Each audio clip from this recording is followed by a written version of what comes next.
दोस्तों चलते हैं हम हमारे आज के इस टॉपिक की ओर। तो दोस्तों सबसे पहले हम देखते हैं माहेश्वर सूत्र। बहुत इंपॉर्टेंट रहेंगे दोस्तों। अगर ये 14 माहेश्वर सूत्र आपने याद कर लिए तो आगे का चैप्टर मतलब प्रत्यार और माहेश्वर सूत्रों के जो क्वेश्चन है वो आप आसानी से कंप्लीट करोगे। तो दोस्तों जो माहेश्वर सूत्र है इनकी उत्पत्ति हुई थी वो आप सभी को पता है, भगवान शिव यानी जिनको महेश भी कहा जाता है उनके डमरू से। और दोस्तों इनको किसने लिखा था? पाणिनि ने लिखा था। दोस्तों भगवान शिव को महेश कहा जाता है, इसी कारण इनको क्या कहा जाता है? माहेश्वरी सूत्र कहा जाता है। दोस्तों ये 14 सूत्र है जो आपको याद करने पड़ेंगे। पहला है ए ई ऊ हणे, दूसरा है री लरी कै, तीसरा है ए ओ हणे, चौथा है ए ऐ ओ ए च, और पांचवा है ये व रे टे, छठवां है लैण, सातवां है ये मैं न मैं, आठवां है ज ब ये, नौवां है ग ड द श, दसवां है ज ब ग ड दस, 11वां है ख प च ट त व, और 12वां है क प ये, 13वां है स र, और 14वां है हल। अब दोस्तों पहले यहाँ से मैं आपको बता देता हूँ, इनको तो कोई ट्रिक आपको मैं बता नहीं पाऊंगा दोस्तों जिससे आप इनको याद रख सको। इनको तो आपको क्या करने पड़ेंगे? याद करने पड़ेंगे। लेकिन यहाँ से क्वेश्चन किस किस प्रकार से पूछे जा सकते हैं माहेश्वरी सूत्र से? पहला क्वेश्चन पूछा जा सकता है प्रथम माहेश्वर सूत्र कौन सा है। दूसरा क्वेश्चन बनता है अंतिम माहेश्वर सूत्र कौन सा है। लेकिन दोस्तों एक जानकारी के लिए बता दूं, इनके अंदर जो आपको ये हलंत वर्ण दिखाई दे रहे हैं इनको क्या नहीं किया जाता है? शामिल नहीं किया जाता है। जो भी हलंत वर्ण है इनको हम क्या नहीं करेंगे? शामिल नहीं करेंगे दोस्तों। अब बात कर लेते हैं आगे की। आगे हैं दोस्तों 1 नंबर, 2 नंबर, 3 नंबर और 4 नंबर। ये चारों के चारों है वो स्वरू से संबंधित है, और 5 से लेकर 14 तक है वो किससे संबंधित है? व्यंजनों से संबंधित है दोस्तों। अब दोस्तों आगे बात कर लेते हैं कि इनसे हम कैसे पता करें कि इनके अंदर कौन कौन से वर्ण है। तो दोस्तों हमारे सामने है यहाँ पर क प ये। इसके अंदर दोस्तों आपको पूछा जाए कि इसके अंदर कौन से वर्ण है, या आपसे पूछ ले ए ई ऊ हणे तो इसके अंदर कौन कौन से वर्ण है। तो दोस्तों अगर हम देखें यहाँ पर ए ई ऊ हणे तो हणे तो इसके अंदर सम्मिलित किया नहीं जाएगा, बाकी 3 वर्ण इसके अंदर सम्मिलित है ए ई ऊ। इसी प्रकार री लरी कै को तो शामिल किया नहीं जाएगा, और री और लरी ये इसके अंदर क्या है? वर्ण या स्वर शामिल है दोस्तों। तो दोस्तों यह है माहेश्वरी सूत्र। दोस्तों हमारे वीडियो का जो मकसद था वो था कि जो प्रत्याहार है उनको कैसे याद करें, उसी को लेकर पहले माहेश्वरी सूत्र आपको याद होंगे तभी हम प्रत्याहारों का निर्माण कर सकते हैं। तो दोस्तों अब एक बार सभी साथी वीडियो को लाइक और शेयर कर दो, मजा आने वाला है दोस्तों। प्रत्याहार निर्माण बहुत आसानी से समझाऊंगा आपको। चलते हैं दोस्तों प्रत्याहारों की ओर। दोस्तों प्रत्याहार, तो दोस्तों पाणिनीय व्याकरण के अनुसार जो प्रत्याहार है उनकी संख्या कितनी है दोस्तों? 44 यानी 44 होती है दोस्तों। याद रखना है दोस्तों, पाणिनीय शिक्षा के अनुसार प्रत्याहारों की संख्या कितनी होती है? 44 होती है दोस्तों। आगे हम बात करते हैं लघु सिद्धांत कौमुदी। लघु सिद्धांत जो कौमुदी है दोस्तों इसके अनुसार 42 प्रत्याहार है। र और यम जो प्रत्याहार है इनको हणम जो प्रत्याहार है इनको शामिल नहीं किया गया है लघु सिद्धांत कौमुदी में। यह इंपॉर्टेंट है दोस्तों, सीधा क्वेश्चन पूछा जा सकता है कि लघु सिद्धांत कौमुदी में किन 2 प्रत्याहारों को शामिल नहीं किया गया है। अब बात कर लेते हैं लघु सिद्धांत कौमुदी किसकी रचना है। तो दोस्तों यह है वरदराज आचार्य की रचना है। बात कर लेते हैं कि पाणिनि की कौन सी रचना है। तो दोस्तों पाणिनि की है तो आप सभी को पता होगा कि पाणिनि को क्या कहा जाता है? सूत्रकार भी कहा जाता है। और दोस्तों इनकी जो रचना है, जो कृति है वो है अष्टाध्यायी दोस्तों। आगे चलते हैं दोस्तों, यह हो गई नॉर्मल बात। लेकिन मेन बात कहां पर आती है कि हम प्रत्याहारों का निर्माण कैसे करें। मेन बात आ गई प्रत्याहार निर्माण। तो माहेश्वरी सूत्रों के द्वारा प्रत्याहारों का निर्माण किया जाता है। सिंपल बात है, 14 जो माहेश्वरी सूत्र है उनके अनुसार ही हमारे 44 जो प्रत्याहार है उनका निर्माण होगा। दूसरी है सूत्र का अंतिम हलंत वर्ण को प्रत्याहार में नहीं लिखा जाता है। जिस प्रकार मैंने वहां पर बताया था कि अंतिम वर्ण को शामिल नहीं किया जाता है, उसी प्रकार यहां पर बता रहा हूं आपको कि जो हलंत वर्ण रहेगा उसको प्रत्याहार में भी शामिल नहीं किया जाएगा। आगे चलते हैं दोस्तों। आगे हैं पहला प्रत्यार हमारा है, ये याद रखने दोस्तों, ये सीधे क्वेश्चन पूछे जा सकते हैं, वो आपके सामने मैंने लिख के आया हूं। पहला प्रत्यार है वो है हमारा अण, अंतिम प्रत्यार है र, यह है पाणिनीय व्याकरण के अनुसार, और जल है यह लघु सिद्धांत कौमुदी के अनुसार है दोस्तों। तो इनको सीधा पूछा जा सकता है कि पाणिनीय व्याकरण के अनुसार अंतिम प्रत्यार कौन सा है, या लघु सिद्धांत कौमुदी के अनुसार अंतिम प्रत्यार कौन सा है दोस्तों, ये सीधे पूछे जा सकते हैं, तो इनको याद रखना है।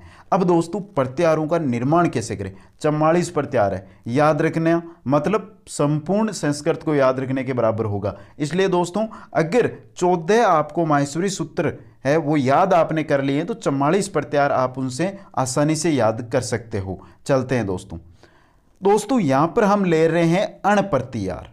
जो अण प्रत्याहार है इसको हम कैसे बनाएं, कैसे बनाया गया है दोस्तों, तो दोस्तों हम चलते हैं माहेश्वरी सूत्रों के अनुसार। माहेश्वरी सूत्र के अंदर पहला ही जो माहेश्वरी सूत्र है वो है ए ई उ हण। यहां पर क्या लिया गया है, ए लिया गया है, ए आ गया आपका प्रारंभिक, और हण है आपका वो कौन सा आ गया दोस्तों, अंतिम। मतलब दोस्तों जो प्रत्यार होते हैं उनके अंदर दो आपको जो शब्द दिए होते हैं उनमें दो वर्ण दिए होते हैं, उनमें पहला वर्ण और जो दूसरा वर्ण है, जो पहला वर्ण होगा वो माहेश्वरी सूत्र में जहां पर भी आपको दिखाई दे वहां से शुरू हो जाओ, और अंतिम वर्ण जो दूसरा वर्ण है आपका जो जहां पर आपको माहेश्वरी सूत्रों में दिखाई दे वहां तक चलते जाओ।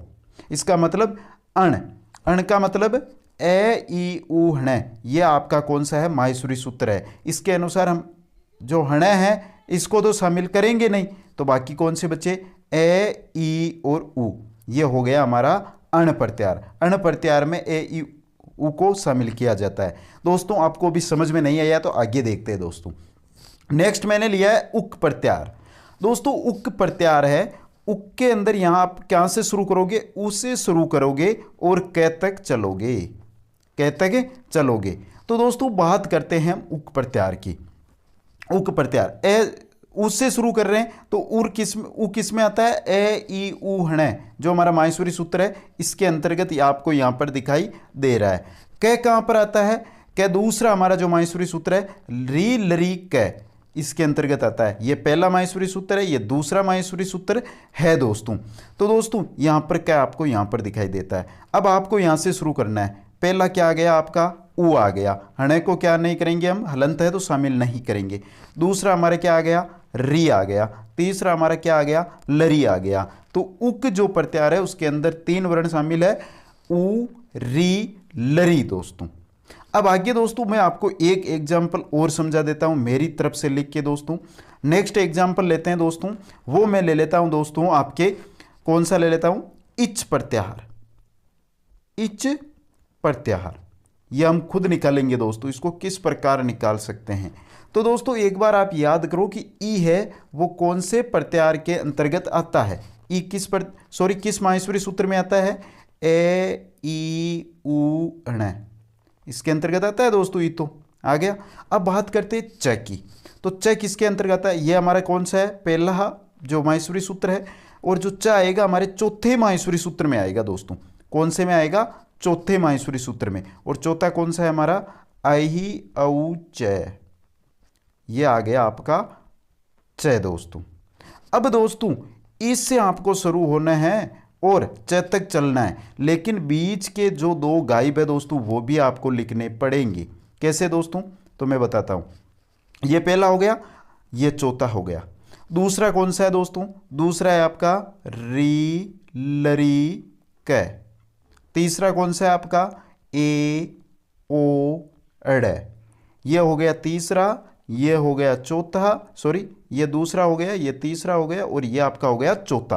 अब दोस्तों आपको क्या करना है, इससे शुरू करना है। तो लिखिए दोस्तों, आपको कैसे लिखना है, जैसे ई हो गया, उ हो गया, री हो गया, लरी हो गया, ए हो गया, ओ हो गया, आई हो गया, और अहू हो गया। यहां पर कै को शामिल नहीं करेंगे, हड़े को शामिल नहीं करेंगे, चेक को शामिल नहीं करेंगे, और हणय को भी शामिल नहीं करेंगे। तो इच प्रत्याहार के अंतर्गत ई उ री लरी ए ओ ए औ ये सभी है जो शामिल किए जाते हैं। तो दोस्तों ये थे हमारे प्रत्याहार है, जो 44 प्रत्याहार है वो उनको आप आसानी से निकाल सकते हो। बस मकसद आपका यही होना चाहिए कि आपको जो माहेश्वरी सूत्र है 14 वो आपको याद होने चाहिए। अभी तक याद नहीं है तो उनको रट लो, कैसे भी करो उनको आप याद कर लो, जिससे आप क्या है आसानी के साथ क्या कर सकते हो दोस्तों, जो प्रत्याहार है उनका निर्माण कर सकते हो। और दोस्तों अगर आपने प्रत्याहारों को रटना प्रारंभ कर दिया तो दोस्तों कभी आपका क्वेश्चन सही नहीं हो पाएगा। प्रत्याहारों को रटिए मत, इस ट्रिक से अपना आंसर है वो निकालना सीखिए। आगे हम चलते हैं दोस्तों कि प्रत्याहार और माहेश्वरी सूत्र से क्वेश्चन कैसे कैसे पूछे जा सकते हैं। पहला क्वेश्चन आपकी स्क्रीन पर, प्रथम माहेश्वरी सूत्र कौन सा है? पहले बताया था मैंने कि माहेश्वरी सूत्र और प्रत्याहारों में पहले और अंतिम आपको याद रखने हैं। तो यहां पर पूछा है पहला माहेश्वरी सूत्र यानी प्रथम माहेश्वरी सूत्र री लरी क है, ए ई ऊहण है, स र है या हल है। तो दोस्तों पहला ही माहेश्वरी सूत्र है वो है आपका ए ई ऊहण, यही है दोस्तों। नेक्स्ट क्वेश्चन किस प्रकार पूछा जा सकता है, अण प्रत्याहारे वर्ण नास्ति। जो अण प्रत्याहार है उसके अंदर कौन सा वर्ण नहीं है? तो अण ए से शुरू कर हमें हण तक चलना है, तो ए ई ऊ हण, यही है दोस्तों। ए प्रथम आ गया और हण अंतिम आ गया। ए ई ऊ तो ए भी है, ई भी है, ऊ भी है, लेकिन री नहीं है। तो आपका द ऑप्शन यहाँ पे क्या हो जाएगा? सही हो जाएगा। नेक्स्ट की ओर चलते हैं दोस्तों। ये क्वेश्चन है दोस्तों बहुत ज्यादा बार पूछा जाता है, व्यंजन वर्णा कस्मिन प्रत्याहारे वर्तते? हल प्रत्याहारे, अण प्रत्याहारे, अक प्रत्याहारे, अण प्रत्याहारे। तो दोस्तों जो ये व्यंजन वर्ण है ये किस प्रत्याहार के अंतर्गत आते हैं ये आपको पूछा गया है। तो आपको पता है कि माहेश्वरी सूत्र 4 होते हैं, 1 2 3 4, वो तो होते हैं स्वरू से, लेकिन जो 5वां माहेश्वरी सूत्र है वो हमारा कौन सा है ये व र ट, यह है हमारा 5वां। और अंतिम जो माहेश्वरी सूत्र है वो कौन सा है ल। तो दोस्तों ये तो हो गया हमारा 14 नंबर का माहेश्वरी सूत्र और ये हो गया हमारा 5वें नंबर का। यहां पर क्या है आपका है, यहां पर अंतिम क्या है ल है, तो क्या बन गया हल। ऑप्शन ए है जो आपका यहां पे सही हो जाएगा। तो दोस्तों ये थे हमारे माहेश्वरी सूत्र और प्रत्याहार। कैसे लगे क्वेश्चन, कैसे लगे? इसी प्रकार के क्वेश्चन एग्जाम में पूछे जाएंगे, तो कमेंट करके बताओ। और